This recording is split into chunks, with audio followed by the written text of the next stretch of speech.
नमस्कार, देशोन्नतीमध्ये मी साक्षी आपलं स्वागत करते। अमेरिकेचे राष्ट्राध्यक्ष डोनाल्ड ट्रम्प यांनी एक मोठा दावा केला आणि म्हणाले की अमेरिकेतून निर्यात होणाऱ्या वस्तूंवरील शुल्कात मोठी कपात करण्यास भारताने सहमती दर्शवली आहे। दुसरीकडे त्यांनी रशियाला धक्का दिला असून आता अमेरिका रशियावरही शुल्क लादणार आहे। ट्रम्प यांनी त्यांच्या प्रशासनाला श्रेय दिले आणि म्हटले की भारताने हे पाऊल उचलले कारण शेवटी कोणीतरी त्यांचा पर्दाफाश केला आहे। शुक्रवारी ओव्हल ऑफिस मध्ये बोलताना अमेरिकेचे राष्ट्राध्यक्ष डोनाल्ड ट्रम्प म्हणाले की भारतात आमच्याकडून खूप जास्त शुल्क आकारतो, इतके जास्त की तुम्ही भारतात बिझनेस करू शकत नाही। इतक्या मोठ्या शुल्काला तुम्ही बंदी म्हणू शकता। आता त्यांना अमेरिकन उत्पादनावरील कर कमी करायचे आहेत कारण शेवटी कोणीतरी त्याबद्दल बोलत आहे।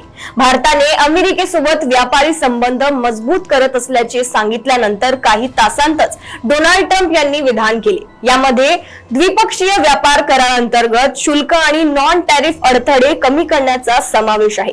परराष्ट्र मंत्रालयाचे प्रवक्ते रणधीर जयस्वाल यांनी आपल्या निवेदनात म्हटले आहे की पंतप्रधान नरेंद्र मोदींच्या अमेरिका दौऱ्यादरम्यान दोन्ही बाजूंनी परस्पर फायदेशीर बहुक्षेत्रीय द्विपक्षीय व्यापार करारावर चर्चा केली।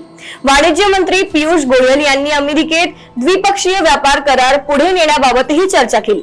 अमेरिकेकडून भारतावर शुल्क कमी करण्यासाठी सतत दबाव येत असून त्याचा परिणाम आता दिसून आला आहे। भारत सरकारने अलीकडच्या अर्थसंकल्पात काही अमेरिकन उत्पादनावरील शुल्क कमी करण्याची घोषणा केली।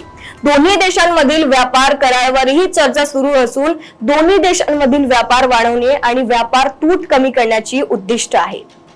ऑटो पार्ट्स, कन्झ्युमर इलेक्ट्रॉनिक्स, दागिने आणि कपडा उद्योगातील अनेक भारतीय कंपन्या देखील जोखीम कमी करण्यासाठी रणनीती आखत आहेत। अमेरिकन संसदेच्या संयुक्त अधिवेशनाला संबोधित करताना ट्रम्प यांनी भारतीय आयातीवर परस्पर शुल्क आकारण्याची मागणी पुन्हा एकदा केली तेव्हा ही चर्चा सुरू झाली। अशाच माहिती जाणून घेण्यासाठी बघत रहा देशोन्नती। नमस्कार।